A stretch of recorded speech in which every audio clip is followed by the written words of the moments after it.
Assalamualaikum warahmatullahi wabarakatuh. Kita lanjutkan kembali kuliah analisis numerik kita. Nah, pada kesempatan kali ini kita akan membahas materi sistem persamaan linear atau persamaan linear simultan yang diselesaikan dengan menggunakan metode Gauss-Seidel. Nah, sebelum kita bahas apa itu metode Gauss-Seidel, saya review sedikit kuliah kita sebelumnya, yang mana pada perkuliahan sebelumnya kita telah membahas bagaimana cara menyelesaikan sistem persamaan linear, tepatnya 4 persamaan linear yang diselesaikan dengan menggunakan metode iterasi Jacobi. Yaitu pada metode iterasi Jacobi kita mengubah keempat persamaan atau berapapun persamaan linearnya, kita ubah menggunakan rumus ini, yaitu XIK, yang mana K ini merupakan nilai iterasi. Kalau iterasi 1 berarti K nya sama dengan 1 sama dengan 1 per AII, mana I ini menyatakan dia persamaan keberapa yang diubah. Kalau persamaan 1 tentu 1 per A11 dikali BI, berarti kalau persamaan 1 jadinya B1 dikurang sigma AIJ dikali XJ K dikurang 1. K dikurang 1 berarti nilai iterasinya dikurang 1. Nah, dengan menggunakan rumus yang terdapat pada iterasi Jacobi, keempat persamaan ini diubah bentuknya seperti terlihat pada sebelah kanannya. Nah, yang mana persamaan 1 dihasilkan persamaan yaitu X1K sama dengan 1 per 10 dikali 6 ditambah X2K dikurang 1 dikurang 2 X3K dikurang 1. Nah, kemudian dilakukan sampai ke 4 persamaan. Nah, setelah didapatkan persamaan ini barulah kita lanjutkan prosesnya dengan memasukkan nilai-nilai iterasi, mulai dari iterasi 1 sampai dengan iterasi yang diinginkan. Nah, pada materi kali ini, yaitu metode Gauss-Seidel itu metodenya tidak terlalu jauh berbeda dengan metode iterasi Jacobi, hanya ada beberapa bagian saja yang berbeda. Nah, untuk melihat perbedaannya, baiklah langsung saja kita bahas. Nah, seperti yang saya jelaskan pada materi sebelumnya, misalnya kita memiliki 4 persamaan. 4 persamaan itu memiliki bentuk umum seperti yang terlihat, yaitu A11X1 ditambah A12X2 ditambah A13X3 ditambah A14X4 sama dengan B1 sampai dengan A41X1 A42X2 ditambah A43X3 ditambah A44X4 sama dengan B4, yang mana B1, B2, B3, B4 dan A11 sampai dengan A44 ini merupakan konstanta, artinya ada nilainya, berbentuk nilai. Jadi kalau di soal dia pasti sudah ada nilainya. Nah, sedangkan X1, X2, X3, X4 merupakan variabel yang belum diketahui nilainya dan akan didapat nilainya dengan menggunakan metode yang telah kita pelajari pada materi sebelumnya, yaitu dengan menggunakan metode iterasi Jacobi kita akan dapatkan nilai X1, X2, X3, X4. Sementara pada materi kali ini kita akan menggunakan metode Gauss-Seidel untuk menemukan nilai X1, X2, X3, X4. Nah, bagaimana cara metode Gauss-Seidel menyelesaikan nilai-nilai variabel yang tidak diketahui pada sistem persamaan linear? Yaitu pertama, pada metode Gauss-Seidel ada rumus, yaitu XIK sama dengan 1 per AI kali BI dikurang sigma AIJ XJK dikurang sigma AIJ XJK dikurang 1. Nah, kalau kita lihat sekilas, ini rumusnya hampir mirip dengan metode iterasi Jacobi. Nah, kalau kita gunakan rumus ini, jadi keempat persamaan ini diubah dengan menggunakan rumus yang terdapat pada metode Gauss-Seidel yang saya tunjukkan ini. Nah, kita gunakan rumus ini, maka keempat persamaan ini akan berubah bentuknya.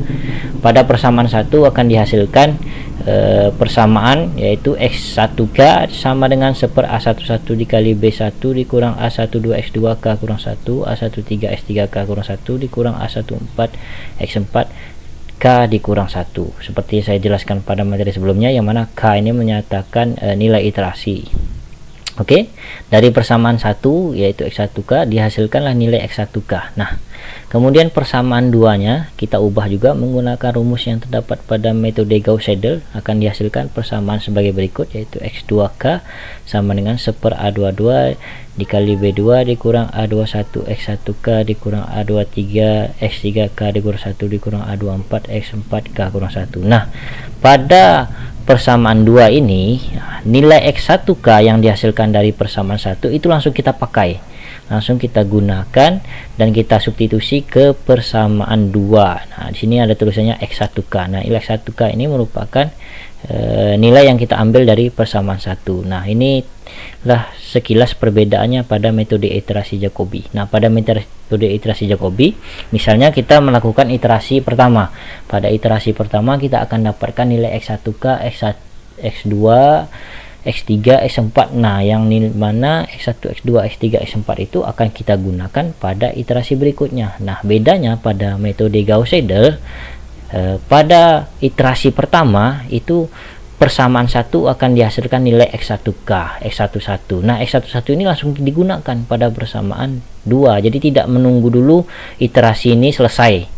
Nah, jadi iterasinya belum selesai, namun nilainya langsung digunakan, yaitu X1K. Nah, pada persamaan 2 ini akan dihasilkan nilai X1K dan X2K. Nah, yang mana X1K dan X2K ini juga akan disubstitusi langsung ke persamaan 3. Nah, menggunakan rumus yang terdapat pada iterasi Gauss-Seidel, kita akan dapatkan nilai X3K sama dengan A33 seper A33 dikali B3 dikurang A31 X1K. Nah, X1K ini dapat nilai dari sini, dikurang A32 X2K, X2 nya dapat dari sini, dikurang A34 X4K dikurang 1. Nah, dihasilkanlah nilai X1K, X2K, X3K. Nah, ini akan disubstitusi langsung ke persamaan 4. Oke, agar lebih memahami, langsung saja kita masuk ke contoh soal. Nah, seperti minggu kemarin contoh soalnya, yaitu dengan menggunakan metode Gauss-Seidel. Bedanya metodenya saja, sampai dengan 3 iterasi. Tentukan nilai X1, X2, X3, X4 dari sistem persamaan linear berikut. Oke, nah persamaan satunya kita ubah, dihasilkanlah rumus atau persamaan seperti ini. X1K sama dengan 1/10 dikali 6 ditambah X2K kurang 1 dikurang 2 X3K dikurang 1. Kemudian persamaan 2 nya kita hasilkan, X2K sama dengan 1/11 dikali 25 ditambah X1K. Nah, X1K nya nanti didapat nilainya dari persamaan 1 tambah X3K kurang 1. nih tambahnya 1 kali saja, salah tulis, dikurang 3 X4K dikurang 1. Kemudian di persamaan 3 kita ubah, dihasilkanlah persamaan X3K sama dengan 1/10 dikali min 11 dikurang 2 X1K ditambah X2K ditambah X4K kurang 1. Kemudian persamaan 4 dihasilkan rumus, yaitu X4K sama dengan 1/8 dikali 15 dikurang 3 X2K ditambah X3K. Oke, nah, kita lanjutkan. Nah, seperti yang tertulis pada aturan iterasi Jacobi, sama juga di metode Gauss-Seidel, jika XI nya itu bernotasi 0 di atasnya, maka itu nilainya sama dengan 0. Oke, langsung saja. Nah, pada persamaan 1 yaitu seperti tertulis tadi, yaitu sama dengan 1/10 ditambah 6. Nah, kita masukkan nilai K nya ini karena iterasi 1, berarti K nya sama dengan 1 dikurang 1 0, 1 dikurang 1 0. Nah, ini jadi nilainya 0 sesuai dengan aturan, yaitu XI atau X berapapun dengan notasi di atasnya 0 sama dengan 0. Ini jadi 0 0 sehingga dihasilkan nilai yaitu 6/10 atau 0,6. Nah, 0,6 ini langsung dipakai nilainya pada persamaan 2, yaitu 1/11 dikali 25 ditambah X1K. X1K nya diambil dari ini, yaitu langsung, berarti K nya ini adalah 1 X11 ditambah X30 dikurang 3 X40. Nah, berarti langsung kita pakai nilai X11 nya yaitu 0,6, kita substitusi ke persamaan 2. Ini jadi nilainya 0, ini jadinya 0 karena sesuai dengan aturannya tadi, yaitu X berapapun kalau notasinya di atasnya 0 sama dengan 0. Ini jadi 0, ini jadi 0. Nah, ini 0,6, berarti 25,6 bagi 11 dihasilkanlah nilai 2,3272. Kemudian di persamaan 3 sama, yaitu X11 X21 disubstitusi ke persamaan 3, dihasilkanlah seperti yang terlihat pada slide sebelumnya, yaitu min 11 dikurang 2 X1K ditambah X2K ditambah X4K kurang 1. Nah, X1 ini dapatnya dari nilai yang rumus pertama 0,6, berarti min 2 dikali 0,6 ditambah X2K, berarti X2K nya X21 diambil dari yang sebelumnya 2,3272. Sementara X4 K dikurang 1 berarti 1 kurang 1 0, X4 0, berarti ini jadi 0, berarti min 11 dikurang 2 kali 0,6 ditambah 2,3272 dibagi 10 dihasilkan nilai sebesar min 0,9873. Kemudian pada persamaan 4 seperti yang lihat pada slide sebelumnya, yaitu 1/8 dikali 15 dikurang 3 X2K, X2 nya K nya diambil 2,3272, kemudian ditambah X3K, X3K nya yaitu min 0,9873 karena K nya berarti 1, berarti min 3X21 ditambah X31, sehingga dihasilkan nilai X41 nya 0,8789. Oke, kalau kita buat kesimpulannya, pada iterasi pertama dihasilkan nilai X11 0,6, X21 2,3273, X31 min 0,9873 dan X41 0,8789. Oke, kita gunakan nilai X1, X2, X31 tadi ke iterasi yang kedua. Nah, pada iterasi kedua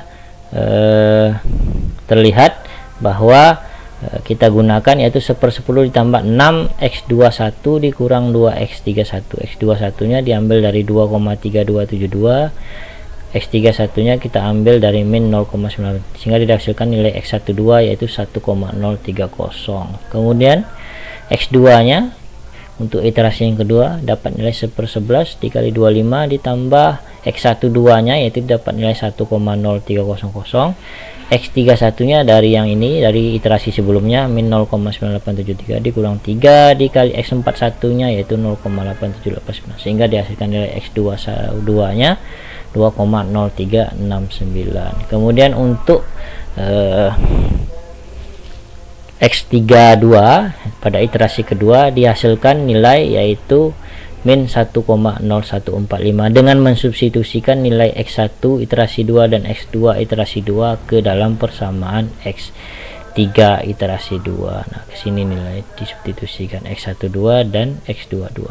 Kemudian pada X4 ini 2 maksudnya dihasilkan nilai yaitu sebagai berikut. Kita masukkan nilai X2 iterasi 2 nya ke dalam persamaan ini dan X3 iterasi 2 nya ke dalam persamaan ini, hingga dihasilkan nilai 0,9843. Nah, pada iterasi kedua kita bisa hitung errornya pada masing-masing nilai X1.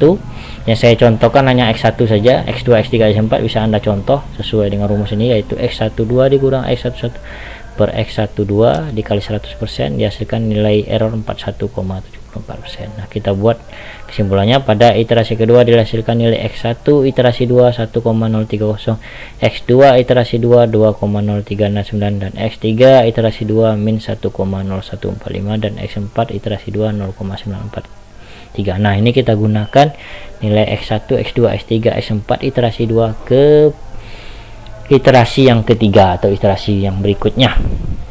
Nah, seperti halnya dengan prosedur tadi, pada X1 yang iterasi 3 dihasilkan nilai 1,066, X2 iterasi 3 didapat nilai 2,0036, X3 iterasi 2 min 1,0025 dan X4 iterasi ketiga, ini maksudnya ini X3 iterasi 3 dan X4 iterasi 3 juga dihasilkan nilai 0,9984. Oke, kalau kita buat errornya didapat nilai error sebesar 2,32% dengan sebuah tabel yang terlihat, yaitu ada iterasi 1, 2 dan 3. Oke, demikianlah materi ini, yaitu materi metode Gauss-Seidel yang prosedurnya hampir mirip dengan metode iterasi Jacobi. Demikian, assalamualaikum warahmatullahi wabarakatuh.